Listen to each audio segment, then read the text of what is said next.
Chers paroissiens, bonjour. Alors je voudrais aujourd'hui vous partager une idée que je trouve très réconfortante.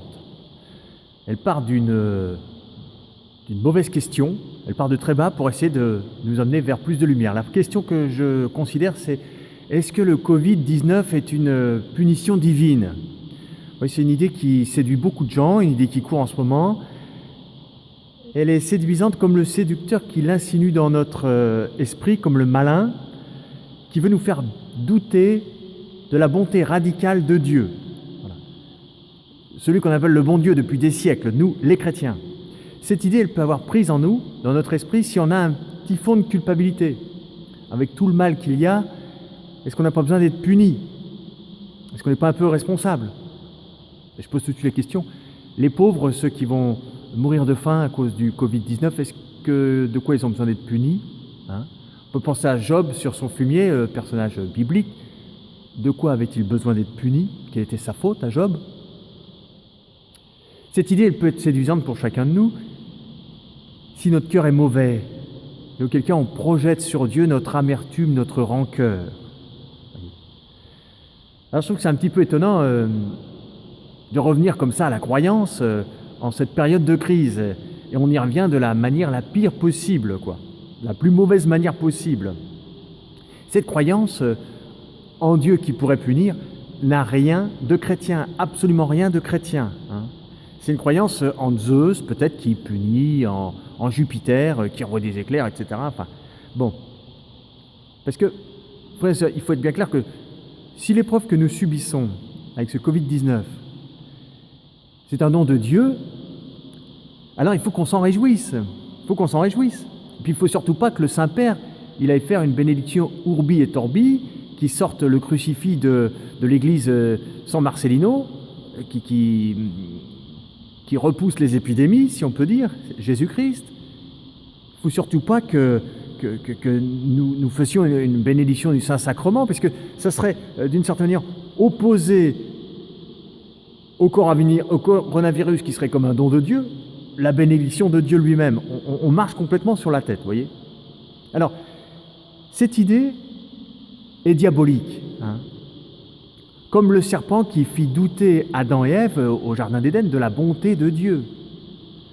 Alors, une telle conception de Dieu, elle nous éloigne de Dieu, elle nous divise de lui, elle nous écarte. Le diviseur, le diabolo, c'est celui qui écarte, celui qui divise, qui nous met loin de Dieu.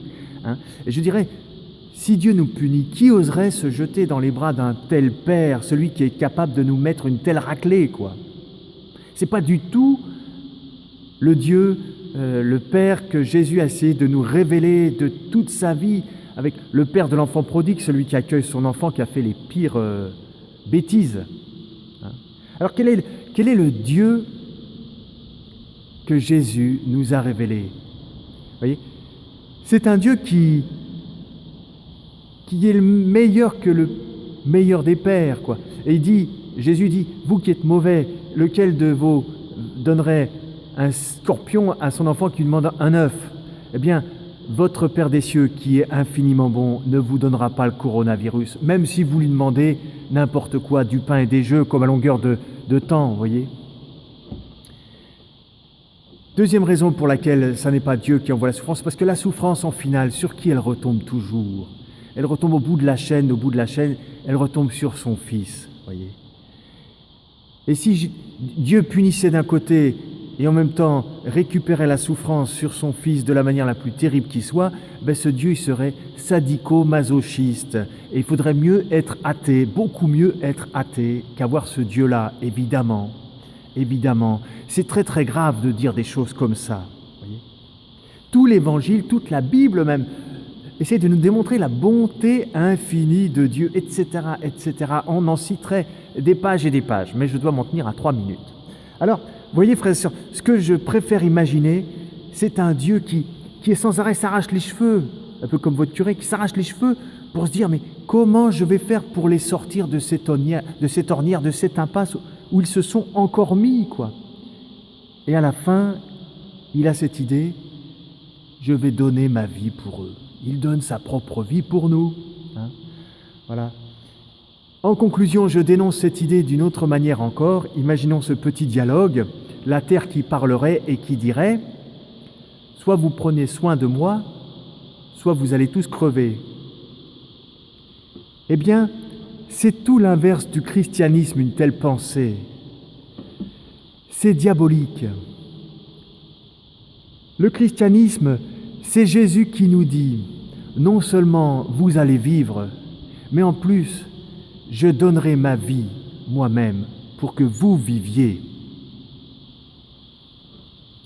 Alors voyez, frères et sœurs, la question face à cette crise, c'est plutôt de se dire « Seigneur, comment est-ce que tu vas faire pour me soutenir, pour m'encourager, que je garde la foi, que je garde l'espérance ?» Évidemment, frères et sœurs, il faut que nous nous tournions vers lui. « Seigneur, en cette crise du coronavirus qui frappe de toutes sortes de manières chacun de nous, protège-moi, protège ceux que j'aime, protège notre monde et guide-moi. » Voilà, frères et sœurs, le Dieu auquel nous croyons à la suite de Jésus-Christ. Bonne journée, frères et sœurs.